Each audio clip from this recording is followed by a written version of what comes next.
cette petite vidéo à l'accord dans le 64. Alors aujourd'hui, on va parler des brèches énergétiques.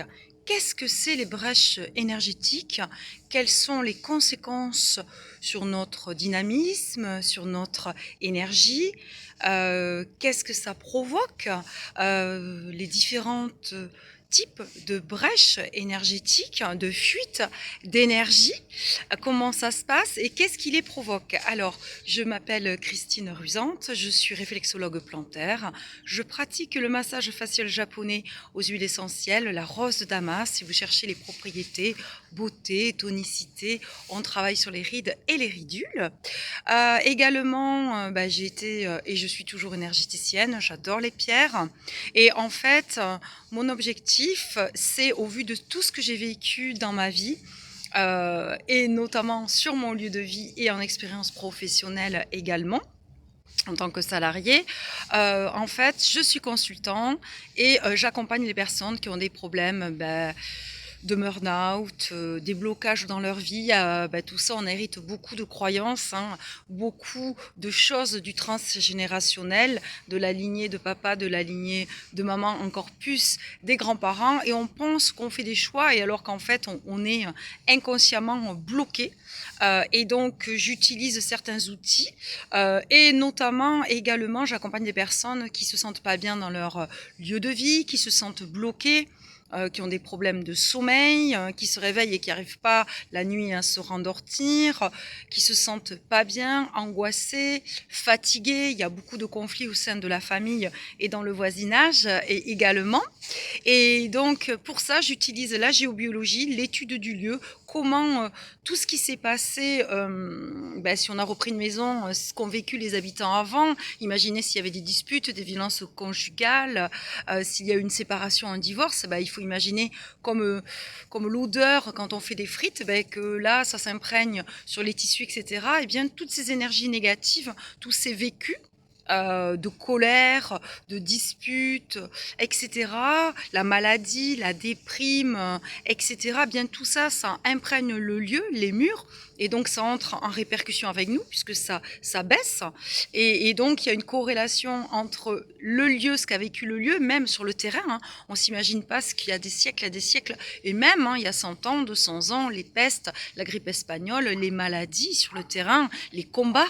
On est riche dans le sud-ouest au niveau de la guerre de 100 ans, au niveau des invasions, etc. Voir ma vidéo sur ce qui s'est passé au niveau historique ici à la Gorre, ce village en hauteur, ce village où Gaston Phébus avait érigé des ponts-levis. On se réfugiait, les habitants dans la vallée venaient se réfugier. Oula alors que j'ai un animal qui passe et qui vient de faire comme un semi-tremblement de terre. Et donc j'utilise pour que vous retrouviez votre peps, votre énergie, que vous sentiez mieux, que vous ayez plus les idées claires, puisque quand on est fatigué, quand on dort mal, on s'énerve plus facilement, on a moins de patience, notamment avec les enfants, notamment sur le lieu de travail, hein, tout est en interaction, etc. J'utilise plusieurs outils, ça peut être une séance pour rebooster votre énergie, où justement on va regarder si vous avez des brèches énergétiques entre autres, on va enlever l'influence de l'eau, on va colmater, on va recharger les batteries. Ça peut être donc une séance comme ceci, ça peut être aussi la géobiologie, l'étude du lieu, au niveau de tous les phénomènes que vous pouvez avoir dans le sous-sol, c'est la pollution également électromagnétique, hein, entre autres, hein, qui justement c'est pas sympa avec l'influence de l'eau, et on a beaucoup de cours d'eau, de lacs souterrains sous nos pieds. Et pourquoi c'est embêtant? Parce qu'en fait, ça entre en résonance la nuit avec l'influence de notre corps. Et bien d'autres choses, et à cela s'ajoutent tous les phénomènes énergétiques également qu'il faut analyser, et tout ça qui nous, qui nous fatigue, qui nous pompe de l'énergie. Et donc, plus un lieu vibre haut, plus nous on est bien, parce que un lieu de vie, comme je dis, ça a une énergie propre, un lieu, hein, ça peut être un appartement, une maison, et il est très intéressant justement d'apporter justement la sérénité dans nos lieux de vie, et qu'on se sente bien voilà, et notamment pas enfermé. Et donc j'utilise la géobiologie, je fais donc des séances énergétiques, des séances de réflexologie plantaire en mon bureau de Lagore, voilà, et également le feng shui de l'habitat où on va faire circuler l'énergie, on va poser un bagua, une carte énergétique, et ça représente nos 9 domaines de vie. On va activer d'avoir une bonne santé au sein de, pour nous, mais pour notre famille, l'harmonie aussi au niveau des relations familiales, tout ce qui est paiement des factures. On aura le secteur aussi de l'abondance, de la prospérité, qui ne souhaite pas avoir de l'abondance dans tous les domaines de sa vie. On va également activer tout ce qui est projet, créativité. On va venir, je vous ai fait une vidéo, comment activer avec le secteur du feu notre renommée, le respect de soi. On a aussi le secteur des amours, l'amour de soi, les relations. On a le secteur aussi des bienveillants, de ceux qui aident, de ceux qu'on aide, avec les voyages, etc., etc. Voilà, donc n'hésitez pas à m'appeler. Laissez-moi surtout un message avec vos coordonnées. Vous aurez la ligne professionnelle, elle est en dessous, car je ne rappelle jamais si on ne laisse pas de coordonnées. Et ensuite, on va avoir un entretien offert. Vous allez m'expliquer qu'est-ce qui vous amène. Vous avez des problèmes de sommeil, vous vous sentez fatigué, vous avez besoin de remonter les batteries, le lieu de vie, vous n'arrivez pas à vous les vendre, votre lieu de vie, votre maison, puis ça bloque, ou alors vous vous sentez enfermé, vous vous sentez pas bien dans votre lieu de vie depuis que vous avez aménagé dans votre maison, dans votre appartement, ou que vous êtes même en location, et vous sentez qu'il y a beaucoup de problèmes qui s'enchaînent, etc. Et ça peut être donc aussi travailler sur une problématique de votre vie, et avec l'accompagnement, le feng shui de l'humain, on va justement faire en sorte que d'enlever, de débloquer. C'est un travail énergétique et sur l'émotionnel, et qui va permettre justement de résoudre des conflits, de débloquer des situations. Ça peut être vous êtes fâché avec un de vos enfants, frères et sœurs, ça peut être au travail, c'est plein de choses en fait, on travaille sur plein de choses. Et donc ensuite, vous allez voir qu'on va mettre des outils en place, des techniques en place qui vont justement faire que la situation va évoluer dans un sens juste et positif. Alors aujourd'hui, après ce long blabla, je voulais vous parler qu'est-ce que c'est une brèche énergétique. Alors une brèche énergétique, il faut savoir que on a donc notre corps ici, physique, et c'est comme des poupées russes. Alors il faut imaginer que vous avez un corps qui s'appelle le corps éthérique. Si vous floutez le regard, ici, en floutant de loin, on peut voir une couleur un peu grise, épais. Ce corps est censé, ce corps éthérique, nous recharger la nuit quand on dort. Et il faut savoir que quand on vous incise, vous faites opérer sur le corps physique, c'est comme si vous aviez un manteau et crac. Donc, ça provoque une fuite énergétique, et tout énergéticien, magnétiseur, va normalement vous colmater, puisque c'est comme si vous remplissez un seau d'eau, un arrosoir, et que vous avez des fuites. Donc si on vous recharge les batteries, mais qu'on ne colmate pas vos fuites énergétiques, il peut y avoir des fuites énergétiques physiques, voilà, suite à une opération, des fuites émotionnelles, quand on vibre bas, on est déprimé, on est triste, on est en colère, on a le blues, on part en burn-out, là vous vibrez bas.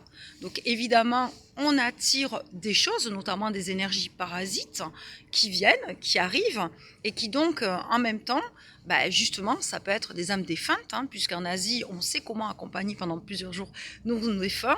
Ici, depuis nos grands-parents, grands-parents, les veillées, tout ça, sitôt partis au ciel, sitôt enterrés, voilà.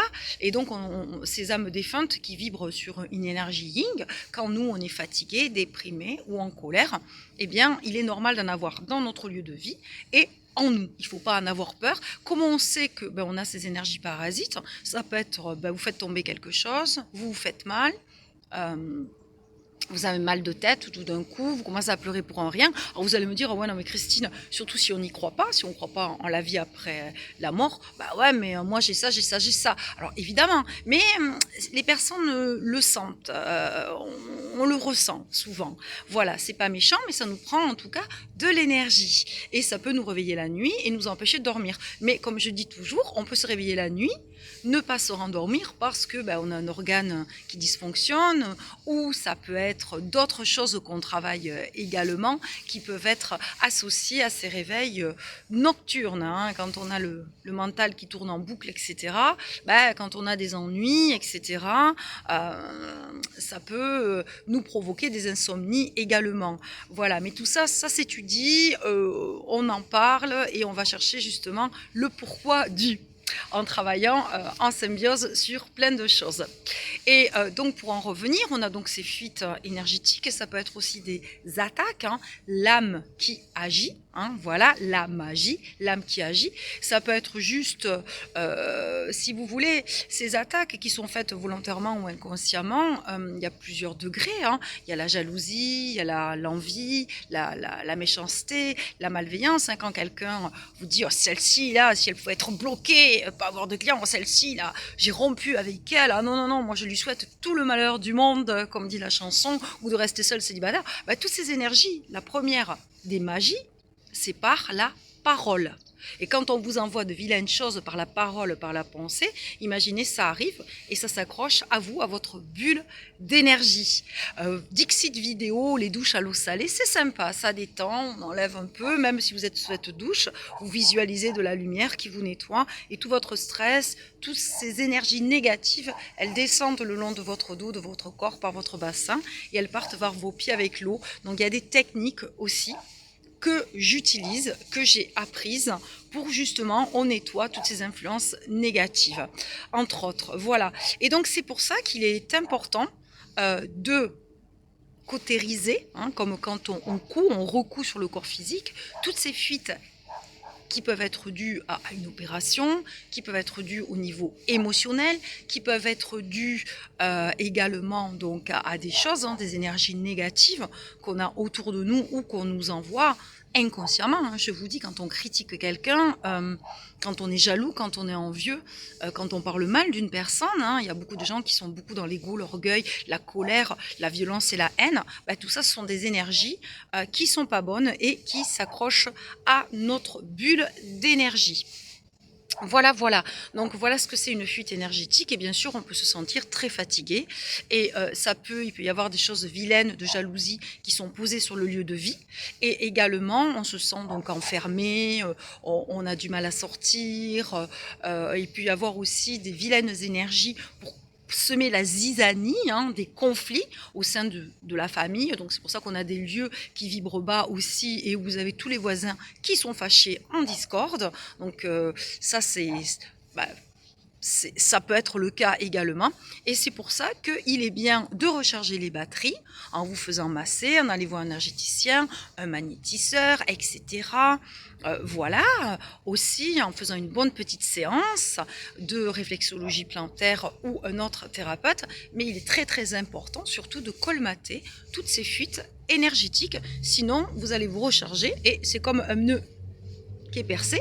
Le pneu, vous avez beau le gonfler, même le pneu du vélo. Si il faut changer le pneu ou il faut mettre qu'on appelait ça là, la pastille, j'ai oublié là sur les pneus, le pneu il va se dégonfler. Imaginez, vous gonflez le pneu, mais vous réparez pas le trou qu'il y a dans le pneu. Le pneu il va se redégonfler. Donc il est très important non seulement de remonter en énergie en allant dans la nature, en allant marcher, par la respiration, en allant voir un thérapeute, mais également de bien colmater toutes ces fuites qui sont de l'ordre opération.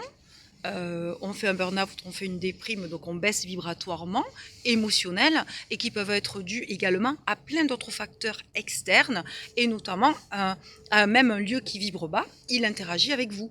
Donc il va vous baisser votre vibration énergétique. Voilà, on a nous un taux vibratoire hein, que je contrôle en début de séance en accompagnement de l'humain ou en séance énergétique, mais également quand je commence l'étude d'un lieu, et je vais prendre un plan, un rez-de-chaussée pour étudier et neutraliser tous les phénomènes du sous-sol qui vous dérangent. Et en plus, il y a tous les phénomènes énergétiques, mais ça c'est deux parties. Quand on prend le taux vibratoire d'un lieu, souvent il est à 2, 3, 4, à la fin, en ayant tout neutraliser, on doit être à 10 sur 10. D'ailleurs, je reviens vers vous à chaque fois et pendant 1 heure ou plus, puisque je vais vous poser des questions, hein, j'ai besoin de savoir des choses sur l'histoire de votre lieu de vie, sur le plan, etc.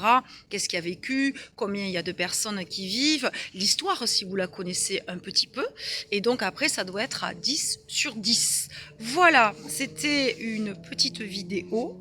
J'espère que vous avez appris des choses ou pas. Le résumé de cette histoire, c'est chouchoutez-vous. Et c'est vrai que quand on va en nature, que ça peut être en montagne, faire des raquettes, ça peut être danser, ça peut être chanter. Mais c'est vrai que en jardinant, en travaillant dehors, en respirant, on observe les crocus qui vont commencer à sortir et ça va y aller tout doucement en février avec, on va avoir les primes verts, tout va remonter petit à petit, la nature, elle est en dormance, mais elle commence déjà à produire, eh bien, on va donc se recharger les batteries. Merci pour les petits pouces, merci pour les soutiens, ceux qui ne sont pas intéressés, ceux qui n'y croient pas, qui pensent que c'est des bêtises, eh bien, vous passez votre tour. Moi je dis toujours à quoi ça sert de regarder une vidéo. Si on trouve que ce que dit, c'est pas intéressant, ça fait pas partie de nos croyances, et bien on passe. Et puis c'est tout. Voilà, toujours dans le respect des croyances et des non-croyances de chacun. Merci pour ceux qui partagent, merci pour ceux qui ont envie de faire des petits commentaires et merci pour les abonnés qui me suivent et bienvenue aux nouveaux abonnés. Je vous dis à très vite pour la petite vidéo conseils, astuces, santé, beauté. Prenez soin de vous et surtout, à très vite. Bye bye. Plein d'énergie positive. Au revoir.